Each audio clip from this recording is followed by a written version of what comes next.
예, 지금 방송 시스템이 좀 에러가 나서 화면이 지금 안 들어오고 있어요.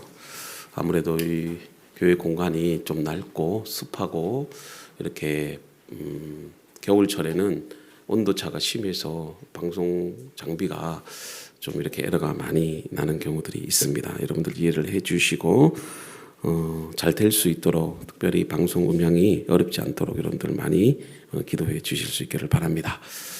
잘 집중해서 잘 들으셔야 됩니다. 지난 시간에 우리가 대림절을 맞이해서 예수 그리스도께서 이 땅에 오심이 갖고 있는 그 의미에 대해서 우리가 함께 은혜를 나누었는데요. 말씀으로 이 땅에 오셔서 우리에게 새로운 창조 그리고 생명을 주셨고, 또 지난 시간에는 빛으로 오셔서 진리와 죄와 사망에 있는 또 우리들에게 생명과 또 하나님과 화목할 수 있는 은혜를 주셨다는 것을 우리가 함께 나누었습니다. 오늘은 세 번째 시간이고, 예수 그리스도를 통한 그 복음의 시작 그리고 그 복음이 담긴 의미에 대해서 우리가 함께 말씀을 나누고자 합니다. 오늘 이 본문의 말씀 마가복음은 여러분들 아주 심플하고도 단호한 그런 선언에서부터 시작이 되고 있는데요. 1절 말씀을 보면요. 1절 말씀 우리 같이 한번 읽어볼까요? 시작. 하나님의 아들 예수 그리스도의 복음의 시작이라. 이 마가복음 1장 1절의 이 말씀이 이 마가복음에 기록된 원문 헬라어에 의하면은 이 원문 그대로 번역을 해보면 이런 말입니다. 하나님의 아들 예수 그리스도 복음의 시작. 좀 이상하지 않아요? 여러분 1절 말씀을 단순히 마가복음의 한 구절이라기보다는 마가복음의 주제 또 제목이고 또 마가복음이 기록된 목적이에요. 그래서 1절 말씀에 원래 원문에는 동사가 없어요. 시작이라 이 말이 없어요. 그냥 시작 여기서 끝납니다. 그러니 1장 1절은 마가복음의 주제고 마가복음의 제목이고 마가복음이 기록된 목적이다라는 겁니다. 자, 여기서 하나님의 아들 예수 그리스도 그리고 복음이라는 단어가 동격으로 연결되어 있어요. 그러니까 잘 생각하세요. 하나님의 아들 이퀄 예수 그리스도 이퀄 그다음에 복음 이렇게 되어 있는 거예요. 자, 그렇다면 마가가 전하고자 했던 이 복음 기쁜 소식은 예수는 하나님의 아들이며 그리스도가 되고 예수 그리스도께서 복음의 시작이다. 이것을 다른 것 이야기하지 않고 이 말씀을 1장 1절에 딱 두면서 선포를 하는 거예요. 사실 이러한 마가의 선포가 그 당시에 복음을 듣는 모든 사람들에게 있어서는 충격적인 선언입니다. 자, 이 복음이라고 하는 단어는 여러분들 유안겔리온이라고 합니다. 히브리어로 그렇게 표현되어 있는데 라틴어는 에우앙겔리움이라고 되어 있어요. 이 뜻은 뭐냐면 좋은 소식, 승전보라는 의미가 있어요. 자, 이 헬라어 단어는 전쟁에서 승리했을 때 군사가 외치던 그런 어떤 메시지였어요. 우리말로 하면 승전보. 자, 그렇다면 2000여 년 전에 예수님 당시에 이 복음은 그 당시를 살아가는 사람들에게 있어서 어떤 의미를 가지고 있었을까? 자, 이 말씀에 대한 역사적 배경이 우리가 좀 필요한데요. 예수님보다 60년 전에 먼저 태어났던 이 로마의 초대 황제가 있습니다. 여러분들 아는 것처럼 옥타비아누스예요. 근데 이 옥타비아누스는 양 아버지 율리우스 카이사르가 암살을 당합니다. 그때 이 로마의 그런 어떤 권력을 차지하기 위해서 전쟁을 벌이는데요.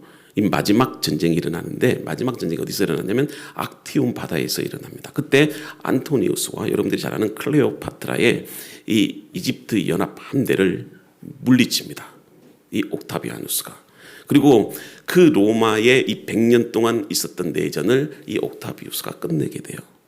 따라서 그때 이 로마는 공화정이었는데 이 전쟁의 승리 이후로 이제 그 공화정이 로마의 공화정이 무너지고 이제 황제가 다스리는 나라로 바뀌게 됩니다. 그때 이 옥타비아누스가 이 전쟁에서 승리했을 때 그때 이 승전보를 외치는데 뭐라고 외쳤냐면 유앙겔리온 이랬어요. 그러니 로마에게 있어서 이 옥타비아누스가 전쟁에서 승리한 것이 뭐였다? 복음이었다. 자, 이 유앙겔리온으로 말미암아서 이 로마에 올라오는 이 옥타비아누스에게 뭐라고 호칭을 주느냐면 존엄한 사람, 신성한 사람이라고 해서 여러분들이 잘 아는 말입니다. 아우구스투스, 아우구스투스라는 이름을 지어줍니다. 그래서 예수님이 태어났을 때 아우구스투스가 이 호적을 정리하라 그렇게 얘기를 하잖아요. 그때 이 아우구스투스가 바로 옥타비아누스입니다. 이 아우구스투스는 신성한 사람, 존엄한 사람 이런 뜻이 있습니다. 그래서 이 아우구스투스는 나중에는 신의 아들로 승격이 됩니다. 그리고 로마를 위기에서 구원한 구세주, 로마에게 평화를 가져다 준 평화의 왕, 이런 호칭도 이 옥타비아누스에게 주어집니다.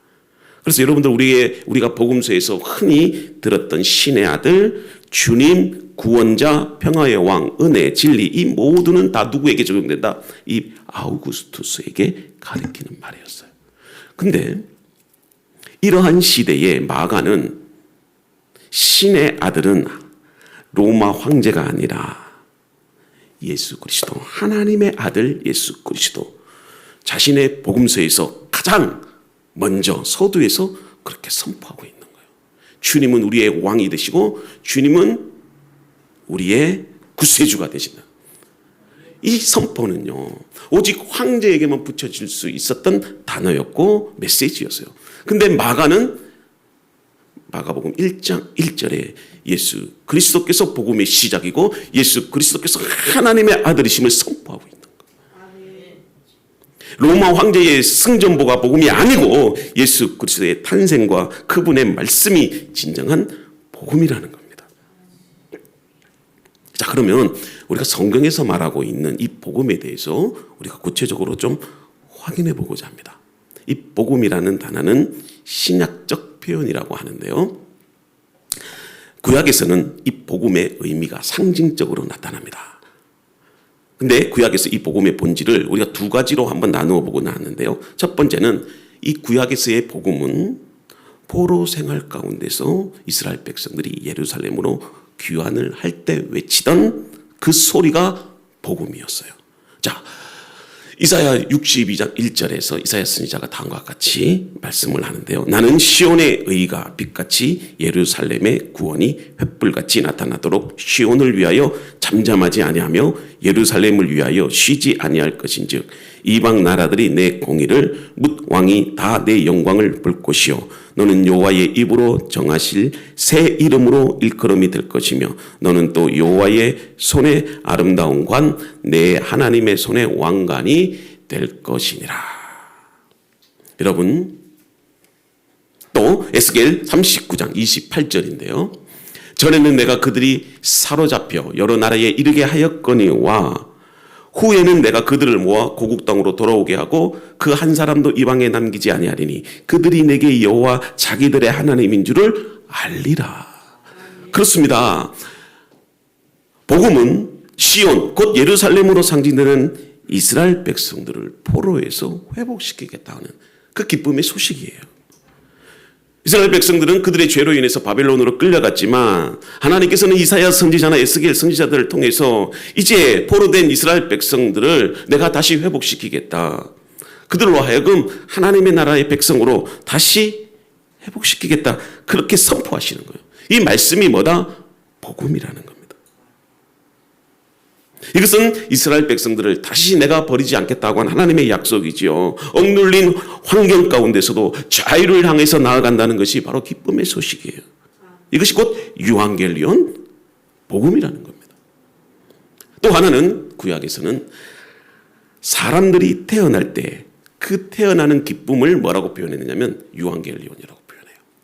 복음이라고 표현합니다. 실제로 사람이 태어나는 기쁨을 구약의 복음이라고 말할 수 있는 성경 구절을 우리는 구약 성경에서 많이 보는데, 자, 가장 우리가 주목해야 될 말씀이 있는데 창세기 3장 15절의 말씀이에요. 내가 너로 여자와 원수가 되게 하고 내 후손도 여자의 후손과 원수가 되게 하리니 여자의 후손은 내 머리를 상하게 할 것이요 너는 그의 발꿈치를 상하게 할 것이니라 하시고, 자, 이 말씀이 어떤 의미입니까? 아담과 하와가 하나님께 범죄해서 하나님 앞에 섰을 때 하나님께서는 그들을 향한 저주로 인한 죄값을 해결하는 길이 무엇이라고 말씀합니까? 여자의 후손이 이제 어떻게 합니까? 내 머리를 상하게 할 것이다. 이것은 예수 그리스도를 통해서 그 사탄의 모든 권세와 그런 어떤 죄악을 극복하겠다고 하는 하나님의 메시지예요. 이것은 이제 한 여인을 통해서 내가 사랑하는 아들 예수 그리스도를 이 땅에 보내실 것인데, 그 예수 그리스도를 통해서 사탄의 권세를 무너뜨리고 이 죄의 문제를 해결하겠다는 그 하나님의 소식을 아담과 하와에게 말하고 있는 거예요. 여러분들에게 말하고 있는 거예요. 여자의 후손이란 성모 마리아를 통한 예수 그리스도의 태어나심, 그것을 예언한 영적 의미를 갖게 되는 거지요. 그래서 사람이 태어나는 기쁨이 구약에 있어서는 복음이 된다는 거예요. 뿐만 아니라 아브라함의 경우도 보십시오. 자녀를 생산할 수 없는 그런 나이였습니다. 경수가 끊어졌습니다. 그런데 하나님께서 너희 자손을 하늘의 별처럼 바다의 모래와 같이 많은 자손을 주시겠다, 큰 민족을 이루게 하시겠다고 선포하셨어요. 그래서 하나님께서 아브라함에게 복을 주시는 방법이 뭡니까? 아들을 주신다는 겁니다. 그런데 아들을 낳을 수가 없어요. 그런데 아들을 낳게 해주시겠다고 한다. 이것은 아브라함에게 있어서, 우리에게 있어서 뭡니까? 유앙겔리온, 복음이에요. 그 아들을 낳음으로 인해서 하나님의 뜻을 이루어 가겠고 하나님의 백성으로서 하나님의 꿈을 성취해 가겠다는 복음이라는 거예요. 자, 그러면 신약에서의 복음은 무엇을 말하는 것일까요? 복음서를 기록한 제자들과 사도들이 선포했던 이 복음은 어떤 추상적인 내용을 기쁨으로 그렇게 표현하는 말이 아니죠. 신약에서의 복음은 실제로 일어났던 역사적인 사건을 토대로 한 기쁨의 소식, 그것을 복음이라고 했던 거죠. 자, 예를 들면 이렇습니다. 한 20대 젊은 여자가 내 남편이 될 사람은 키도 크고 잘생기고 돈도 많이 벌고 그리고 성격도 좋은 사람이 되면 좋겠다, 이런 상상을 하고 기대할 거예요. 자, 이런 꿈과 소망은 이 여인에게 있어서 뭐가 되죠? 기쁨이 돼요. 근데 이거는 유앙겔리온이 아니라는 겁니다. 이런 기쁨은 복음이 아니에요. 신약에서의 복음은 예수 그리스도께서 인류 가운데 행하신 어떤 일이나 기적, 그리고 하나님 나라에 대한 소식 그 자체가 뭐다? 복음이라는 겁니다. 근데 그 복음의 핵심이 바로 하나님의 아들 예수 그리스도라는 것이에요. 그래서 여러분들 기독교에서 말하는 이 복음은 철학에서 말하는 형이상학적인 것도 아니에요. 형이상학적인 것도 아닙니다. 형이학도 아니에요.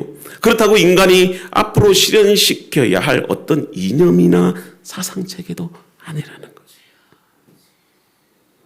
기독교에서의 복음은 분명히 역사 속에서 예수 그리스도를 통해서 일어난 그 사건에 대한 소식을 말하는 거고, 인류를 가장 기쁘게 할 그 소식이 하나님의 아들이 되시는 예수 그리스도께서 우리의 죄를 담당하시기 위해서 이 땅에 성육신하셨다는 거죠. 이것이 우리에게 있어서 가장 복된 소식이고 우리에게 있어서 기쁨이 되는 소식입니다. 생각해 보세요. 유대에만 머물렀던 이 복된 기쁨의 소식이 이제 이스라엘을 넘어서 이방인에게까지 예수 그리스도의 복음이 전해졌던 것이에요. 그리고 예수의 복음이 이 땅에 사는 모든 백성들에게 구원의 기쁜 소식과 하나님 나라의 평화를 가져다 주었다는 것입니다. 근데 그 아름다운 복된 소식이 복음의 전도자들을 통해서 오늘날 우리에게까지 들려지고 있다는 사실이에요. 우리가 오늘 말씀을 통해서 놓치지 말아야 될 중요한 표현이 하나가 있는데, 그것은 바로 복음의 시작이라는 말이에요. 복음의 시작. 자, 헬라어 원문에서는요, 예수 그리스도의 복음의 시작을 소유격으로 표현하고 있어요. 소유격으로 표현하는데, 헬라어 원문에서는요, 이 예수 그리스도의 복음의 시작이 예수 그리스도로부터 시작된 복음이고 예수 그리스도를 통한 시작을 나타내는 단어예요. 자, 복음이 예수 그리스도로부터 시작된 것임을 마가는 분명하게 우리에게 밝히고 있는데, 이 복음의 시작은 예수 그리스도 외에는 누구를 통해서도 나타난 일이 없고 이후에라도 이 복음의 새로운 시장이 있을 수 없다는 말이에요. 그래서 복음은 오로지 하나님의 아들 예수 그리스도를 통해서만 이루어질 수 있는 것이고 시작될 수 있는 하나님의 창조적인 역사라는 것을 오늘 표현하고 있는 겁니다. 그래서 이 예수 그리스도께서 전하신 복음은 예수님께서 30세 되던 해에 처음으로 외친 말씀이 아니라 이것은 이미 태초에 인류를 구원하시고자 하는 그때부터 복음이 시작되었다는 것이에요. 오늘 여러분들이 이 자막에 보이는 것처럼 창세기 1장 1절에 보면 태초에 하나님이 천지를 창조하시니라 이 말씀이 있습니다. 이것을 번역할 때 단어를 어떻게 썼느냐 하면 태초라는 말을 아르케라고 쓰고 있어요. 그런데 창세기 1장 1절에 태초라는 말이 아르케예요. 근데 예수 그리스도의 복음이 시작되었다고 하는 이 마가복음 1장 1절의 그 시작이라는 단어가 바로 아르케, 똑같은 단어를 쓰고 있어요. 즉 하나님께서 복음이 되시는 예수 그리스도를 통해서 우리에게 주신 그 시작은 하나님께서 천지를 창조하실 때와 같은 새로운 시작이라는 거예요. 이것은 단지 예수님이 이 땅에 오셔서 복음이 시작된 것이 아니라 이미 하나님께서 이 세상을 창조하기 이전부터 시작된 하나님의 복음의 메시지고 그때부터 복음이 시작된 거예요. 새로운 창조와 새로운 시작이 이제 예수 그리스도를 통해서 나타나고 이루어져가고 궁극적으로 주님의 재림 때 완전한 하나님의 복음이 이루어진다는 사실입니다. 이러한 새로운 하나님의 나라를 이룰 수 있는 이 예수 그리스도의 탄생이 이것은요 부모에게만 기쁨이 되는 것이 아니라 또 그 사실을 아는 이웃에게만 기쁨이 되는 것이 아니라 온 인류에게 새로운 창조, 즉 구원을 안겨줄 큰 기쁨의 좋은 소식이 되는 것이에요. 그래서 이 복음을 우리가 받아들이기만 하면 개인이든 단체든 국가든 어느 지위를 막론하고도 현재 미래 속에서 새로운 역사가 시작된다는 사실을 우리는 알 수 있게 되는 것입니다. 이 세상에서 일어나고 있는 역사적 사건들은 어느 한 시대에 일어났던 사건으로 단회적인 것으로 불과합니다. 그러나 복음은 그렇지 않다는 것입니다. 복음도 과거의 역사 속에서 일어난 사건이지만 과거의 역사로만 묶이지 않는다는 것이고 그 복음의 사건을 기점으로 해서 오늘의 우리의 삶을 변화시키고 앞으로 새로운 역사가 진행된다는 사실을 우리에게 보여주고 있다는 겁니다. 이제 우리는 그리스도로부터 시작된 복음이 우리가 그분을 믿는 한 인격체로서 어떻게 할 때 그 복음이 우리 안에서 시작되고 있다라고 말할 수 있는가 그것을 우리가 한번 생각해 보려고 해요.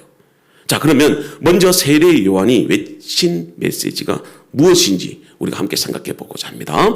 마가복음 1장 4절인데 세례 요한이 광야에 이르러 죄사함을 받게 하는 회개의 세례를 전파하니. 자, 그러면 주님을 통해서 시작된 복음이 한 개인 속에서 어떻게 그 복음이 시작되는가 그것을 오늘 마가복음 1장 4절에서 우리에게 제시해 주고 있어요. 자, 무엇을 통해서 가능하다? 예수 그리스도를 통해서 이 땅에 오신 복음이 우리 안에서 살아 역사하기 위해서는 뭐가 필요하다? 회개가 있어야 된다는 겁니다. 회개를 통해서 한 개인에게 복음이 시작된다는 것을 지금 마가복음에서 우리에게 말씀해 주고 있다는 거지요. 여러분, 우리는 이 사실을 믿어야 하고 반드시 이해를 해야 한다는 겁니다. 사실 우리가 복음이 우리 안에서 살아나기 위해서는 뭐가 필요합니까? 하나님 앞에 회개해야 됩니다. 그러나 우리는 아직 진정한 회개가 없어요. 그렇기 때문에 하나님의 복음이 우리 안에서 살아서 역사하지 못하는 경우를 우리는 보게 됩니다. 왜 그렇습니까? 복음은 우리를 변화시키고 생명을 주고 모든 대적을 물리치게 하며 새로운 하나님의 나라를 이루게 합니다. 그런데 복음으로 부름받은 이 그리스도인들이 너무나도 무기력합니다. 세상 가운데 변화를 주지 못해요. 아무런 능력을 나타내지 못해요. 세상에서 패배자로 살아가요. 그 이유가 뭡니까? 점점 교회가 생명에 이르게 하는 마음의 회개를 하지 않기 때문에 그래요. 그래서 사도행전 11장 17절과 18절에 다음과 같이 얘기합니다. 그런즉 하나님이 우리 주 예수 그리스도를 믿을 때에 주신 것과 같은 선물을 그들에게도 주셨으니 내가 누구이기에 하나님을 능히 맡겠느냐 하더라. 18절 그들이 이 말을 듣고 잠잠하여 하나님께 영광을 돌려 이르되 그러면 하나님께서 이방인에게도 생명을 얻는 회개를 주셨도다 하니라.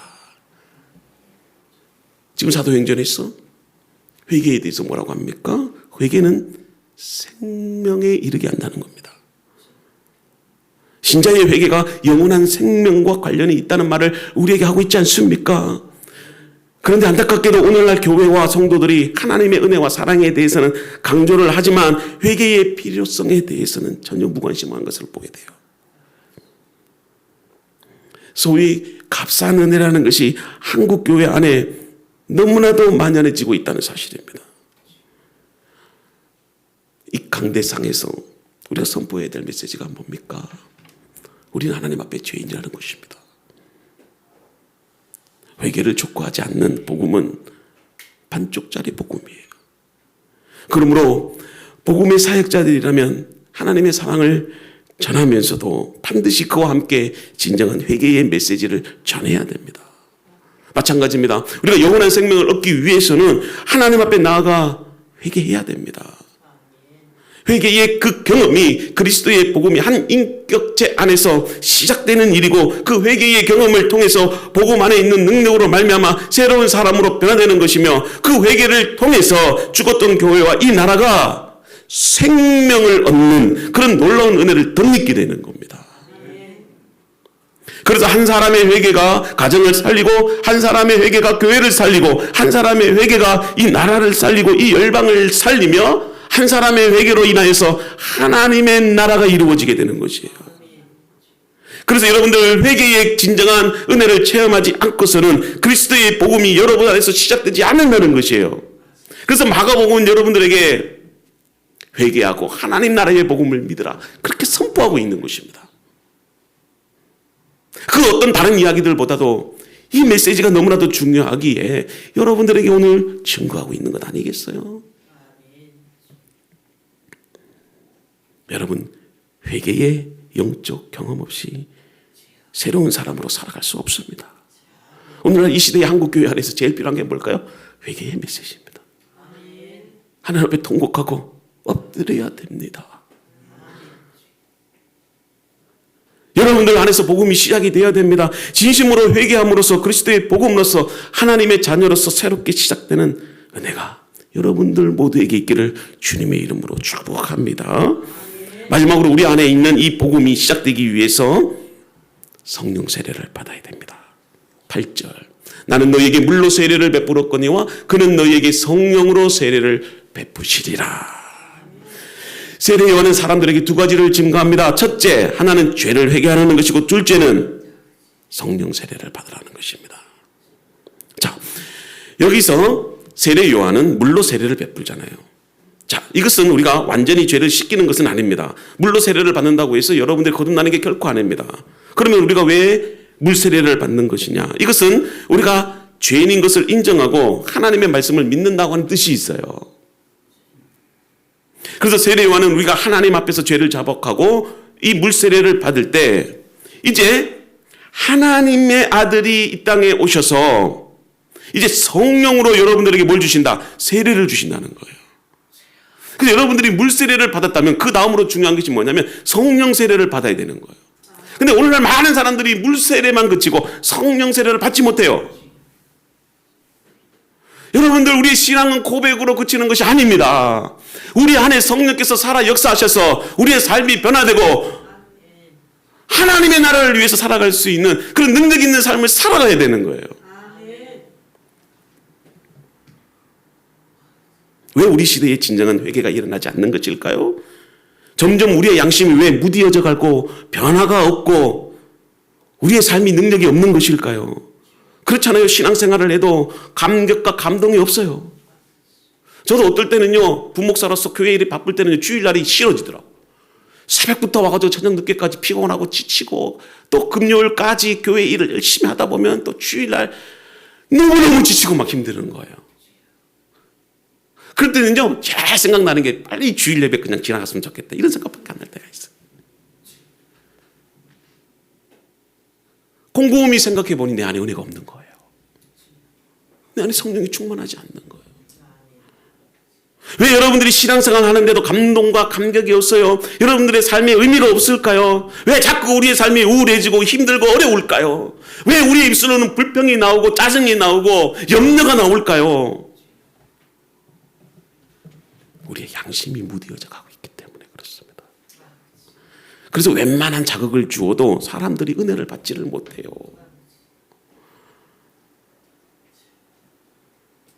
우리의 마음이 길가에 돌짝밭처럼 굳어져서 사람들이 좀처럼 회개하지 않는다는 거죠. 왜냐하면 말씀을 통해서 그래도 회개해야 된다고 하는 그런 느낌과 필요성은 가지고 있는데 막상 엎드려 기도하면 메마른 기도밖에 할 수 없어요. 마음이 움직이지 않아요. 진심으로 하나님 앞에 회개 기도가 나오지 않아요. 그 이유가 뭘까요? 성령 세례 받지 못해서 그랬습니다. 성령이 충만하지 못하기 때문에 그래요.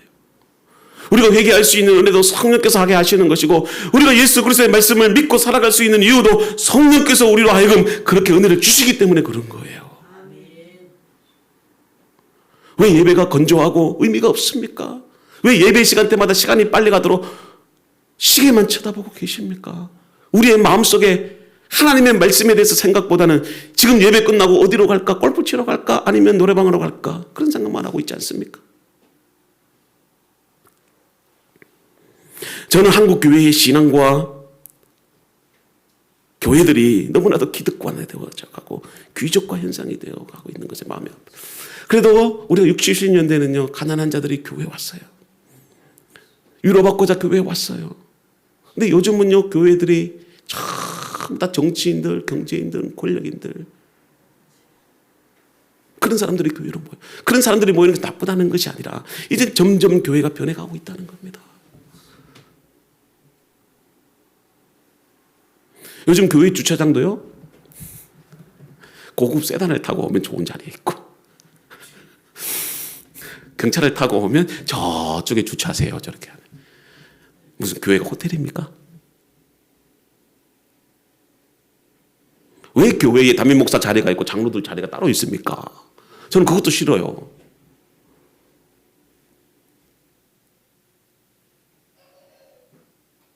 교회에 잠바 입고 오면 교회 안내위원들이 3층에 올라가세요 그래요.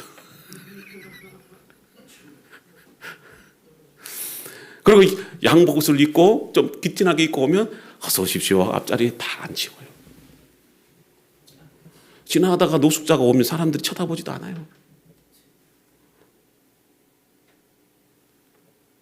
무엇을 위한 교회고 누구를 위한 교회입니까? 왜 교회가 점점 이렇게 완악해져 갑니까? 사람들의 양심이 정말 화에 맞은 양심이 된 것 같아요.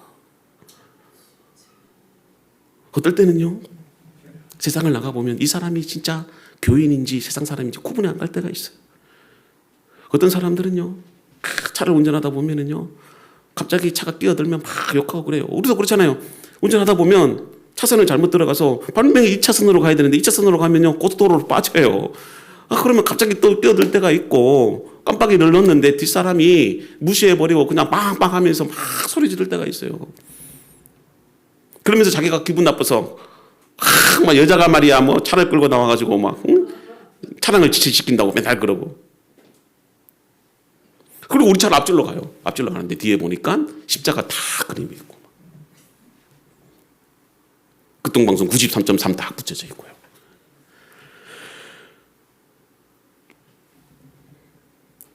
우리들도 그렇지 않는가 한번 생각해 보기를 바라요.